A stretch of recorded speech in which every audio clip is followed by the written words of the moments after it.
T twenty world কাপে বাংলাদেশের photo session মুগ্ধ করেছে দর্শক তথা শ্রোতাদের, যারা বিশেষ করে গেলবার ওডিআই বিশ্বকাপের সাদামাটা ফটো সেশন দেখে ক্ষোভ প্রকাশ করেছেন।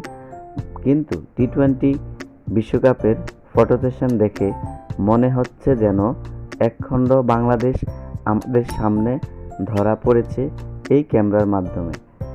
আমরা দেখতে পাচ্ছি এই ফটো সেশনে ধরা পড়েছে বাংলাদেশের কোচ চন্ডিকা হাথুরুসিংহে সিংকে সিনিয়র প্লেয়ারদের একাংশ সামনে এবং জুনিয়র প্লেয়াররা পিছনে দাঁড়িয়েছেন এবং মাঠে প্রবেশ করলেন ফটো সেশনের জন্য মাননীয় মন্ত্রী মহোদয় জনাব নাজমুল হাসান পাপন সাহেব, এবং সামনের সারিতে বসে ক্যাপ্টেন এবং ভাইস ক্যাপ্টেনকে সাথে নিয়ে তিনি ফটো সেশন সারলেন।